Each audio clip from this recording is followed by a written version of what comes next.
Have you ever taken a truly disconnected vacation? Like you weren't checking email, you weren't checking Slack, you actually got to decompress, not think about work, and come back truly refreshed? Well, if not, or if it's been a long time since that happened, I am here to share with you some of the best tips that I have around this because I will let you know that I have in my 25 years or so of being in the working world, I have never checked email on a vacation. And nothing bad has ever happened. In fact, I got promoted when I worked for other people. And now that I work for myself, I also don't check email on vacation. And there's a lot of other things that we can do to set up ourselves up for success other than just thinking about not checking email, right? So I'm going to share with you a kind of playbook that I often share with my clients around how you can set yourself up for a truly unplugged, or if it can't be truly unplugged, then an almost unplugged vacation to the best of your ability. Because, we do all work in different environments and there are different expectations, et cetera, upon us. And so I'm going to talk about some ways that we can do our best to be able to disconnect from work while we're on vacation so that we get the true benefit of being able to enjoy that time away and not just feel like we are half in and half out. Okay, so here's how it goes. The first thing that you're going to want to do is set an emergency channel. And so, what does this mean? It means that if you don't want to be checking in constantly or feeling that internal pressure to check in, because, like, what if something goes wrong? Then I want you to define an emergency channel. And what this means is, how are people going to reach out to you if there is a true emergency, right? And so, maybe this is a phone call, right? If you're not used to doing those at work, or maybe this is text, or maybe it's just some other way that you are not going to be proactively checking in, but people will be able to get you if there's truly an emergency. And I will say here, I have had to deal with true emergencies while I have been on vacation, right? After setting up in an emergency channel like this. But I will tell you, I think it's only happened twice in 25 years. So there are, we have this set up for ourselves that we think like we're indispensable and nothing's going to be able to get done if we're not there, right? The reality is, if we do some prep and we set things up in advance, the likelihood that someone is going to need you is actually pretty low. And if you set up the expectations that there's going to be an emergency channel and that is what people will use if they need to get in touch with you, then you kind of absolve yourself from the need or the drive or the pressure to keep checking. And you know that if there is something that where you are really needed and nobody else can handle it, people will get to you because you have defined that emergency channel. So that's the first thing we want to do. Then a few weeks, maybe even a month, maybe depending on how far you've planned your vacation in advance, right? There are going to be some things, some additional things that you want to do to just kind of set the stage here. So the first thing is that you want to block off your vacation on your work calendar, right? So that everybody knows that you will not be there, so that people are not creating meetings with you, new meetings with you while you are gone, or so that they have the expectation that you're not going to be there then. So block that time off on your calendar. Then what you're going to want to do is block some extra time off. And this is time for you. So if you can, block off the full last day before you go on vacation, or if you can't, maybe just the last half of the day. But block as much time as you can on that last day before your vacation. And what you're going to do during this time is use it to tie up those loose ends. You don't want to be in back-to-back meetings until 5 p.m. the day before you are going on vacation, because you're going to be stressed. You're going to be feeling like you're not leaving things in a good place, and that's going to bleed into your vacation. So block that time off and prepare to use that to close up all of these loose ends, right? To make sure that everybody on your team knows where you are with things, they know how to find things, etc.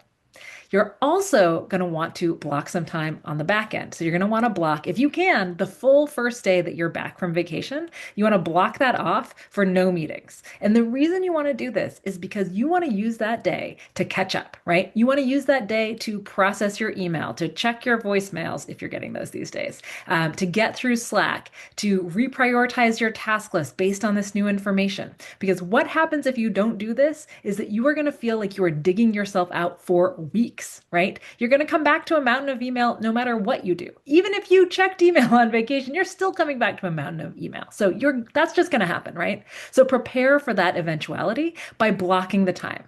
Now, one thing that I used to love to do was when I'm working with other people, and sometimes I actually even do this now that I work for myself, is I will actually not even tell people that I'm really coming back until the day after that blocked day is off. So it's kind of like this private day where people think I'm not there and I'm schedule sending my email replies, but I'm not getting anything, coming in that day. And that allows you to really be back on track your second day. right? I have had so many clients tell me that following these processes, they were like back at inbox zero, day one after vacation, and not feeling like they had to do all this evening work to kind of catch up for weeks and weeks and weeks afterwards.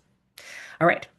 You also are going to want to do some things that are happening like the day before or a couple days before you leave, right? And so before you leave, you're going to want to do a few more things. You are going to want to set your out of office reply. If you are using a phone at work, you're going to want to set that out of office voicemail. You're going to want to set it on your email. You're going to want to set your Slack status or be prepared to set your Slack status for or your team status for right when you are leaving to, what is your emergency channel? So how do people get you in a true emergency?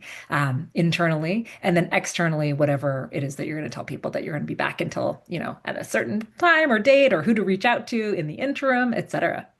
You are going to want to check in with the coworker who's going to be covering for you. And if you haven't done this a few weeks before, find somebody that could be covering for you, not taking on your whole job, but just be the point person if somebody needs something related to one of your projects or responsibilities, etc. You're going to want to check in with that person. Just make sure they have everything they need, they know where everything is, they know how to contact you if they need to, etc. And importantly, you are going to want to set a task for yourself for when you return, a return from vacation task. And this is the task that is going to have the steps to kind of undo what you've just done, right? To reset your voicemail, turn off your autoresponder, reset your Slack status, and to properly get through all of the stuff that you are going to dig yourself out of, right? So to process your email, to process all of those, process your voicemails, process Slack, make sure that you're getting everything into your task system so that you can get reprioritized and hit the ground running when you get back. Then you're going to go on vacation, right? You're going to go on vacation. It's going to be great. Probably nobody is going to get in touch with you. You're also not going to feel like you need to check in because you've done all this great prep work. And then what are you going to do? So when you come back, hopefully you've blocked off the first day or at least a few hours on the first day, and you are going to get back into all the stuff that you need to do. So hopefully there will be no meetings on your calendar because of that prep that you've set up in advance. And you are going to go through your email, right? Use the one touch rule, which is essentially that every email, every message only has one of three things you can do. The first one is that there's nothing you need to do. Just archive it, get it out of your inbox. The second is that you have the answer or you can find the answer within a few minutes. And so you are going to answer. And the third is that it's some kind of work you need to do, or you need to get it, approved by someone or whatever. You cannot do it right in the second, and it's going to go on your task list then. You're going to reply, acknowledge that you got the email, but whatever the work is, it's going to go on your task list. So you're going to go through all the inputs, everything that people have sent you in the interim, and you're going to go through it with the one touch rule. I will try to link to a video about the one touch rule here as well. And then you are going to get through all your stuff. You're going to feel really good about yourself. You're going to go chat with a colleague who is covering for you, see if there's anything you need to do to get up to speed there.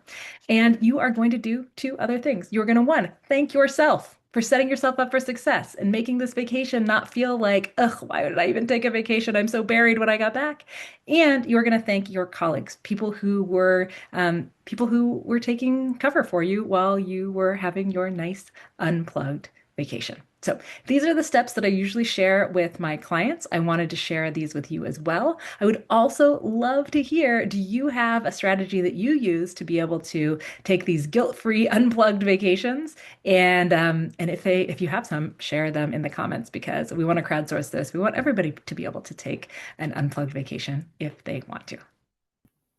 Hey guys, video editor here. I just want to make sure you guys subscribe if you like the videos because only about 20% of the people that watch our videos actually subscribe. So just be a big help to the channel. Thank you.